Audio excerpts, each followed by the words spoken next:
All right, here's the fire starting material for today. Gonna go ahead and use the light my fire steel, and go ahead and do some trioxane. Some of you that haven't seen trioxane before, you can get this cheaper than dirt. They're actually a stove fuel, but for military stove fuel. But I'll tell you what, I don't know that I've come across a better fire starter yet. And I'll tell you what I really like about it. One, it catches a spark very easily, but two, it's self-sustaining. Because it was designed as a stove fuel, it's designed to burn on its own, so you can add to it while you're working with, instead of really having to have everything right there with you and relying on the tinder to catch. This will catch and keep burning. I've used this one before, and what you can do is you can see that blue cake inside.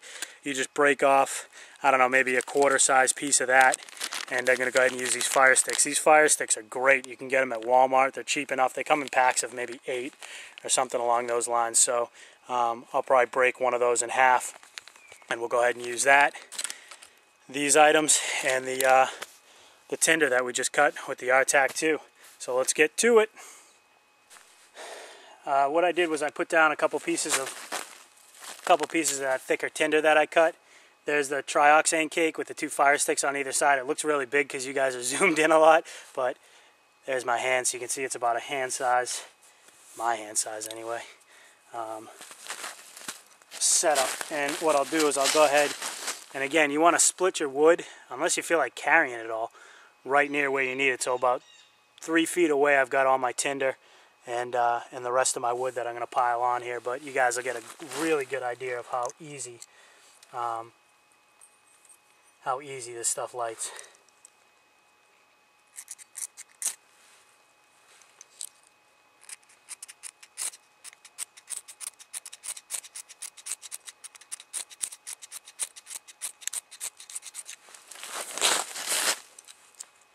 I've got this gnarly cut on my finger, and man, this flint steel is killing me when I'm doing this.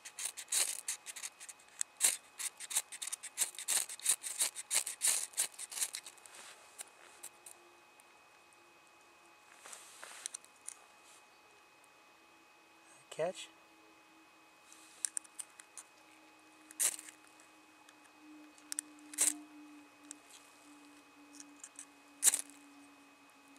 There we go.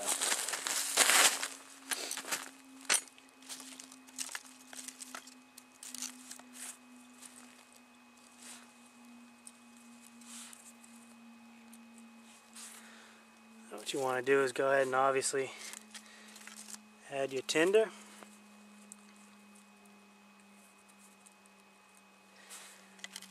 I use the teepee fashion.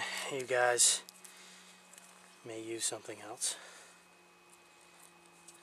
Use what works. How's that sound? This one works for me. Always have. Always has. Probably always will. Now, if you guys are wondering why I chose this location for the fire making exercise, let me go ahead and back you guys up. Sorry about that. It's because I got plenty of dry wood around. Plus I got a water source. There's a stream that's running in that direction. Not that far at all, but I'm not that worried about it. I got plenty of snow around me, and one of the advantages of digging down a little bit when you do your fire is that you've got some material to go ahead and cover it back up and smother it when you're done, or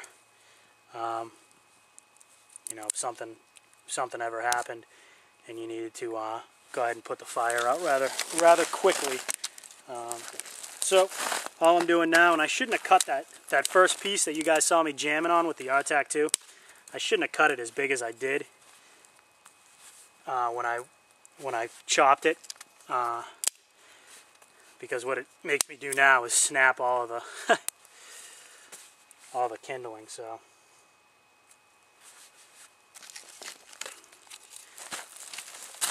but I've got some really good pieces of kindling, and we should have something going here relatively soon.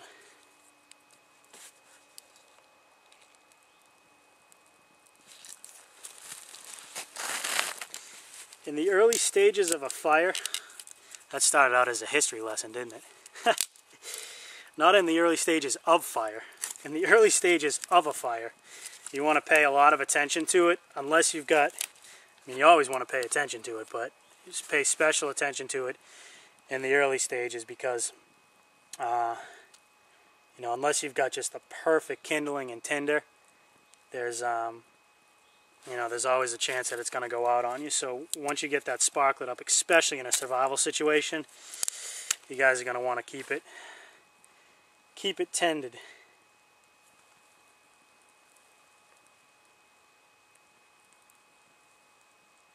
But you guys can see how easy that trioxane takes that spark, and those fire sticks do a great job as well of staying lit underneath on both sides. And that's sort of the setup that I like to use. I like to put the fire sticks on either side of the trioxane. Certainly not necessary because the trioxane does a great job on its own, but just a system that I've had success with before and prefer to stick with.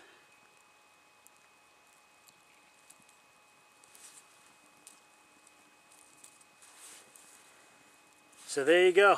There's the fire. I'm going to go ahead and stoke it up a little bit, maybe clear back a little bit more of the snow. But make sure you guys come back. I'm going to be shooting my point of view video right now, and we're going to be talking inflation.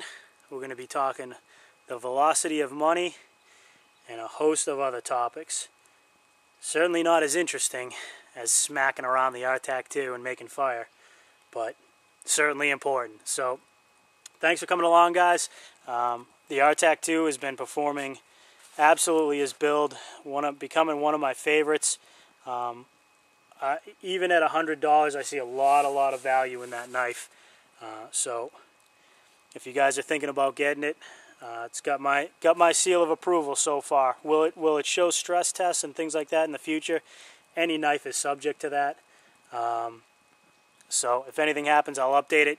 Look for my tabletop review on it, and make sure you guys come back for my point of view fireside with Franchise Kid. Thanks for coming along, guys. I always appreciate it. Hope everyone is having a happy and safe holiday season. Thanks for coming out. Franchise Kid, asking you always, find your passion and go do that, because that's what the world needs, is passionate people.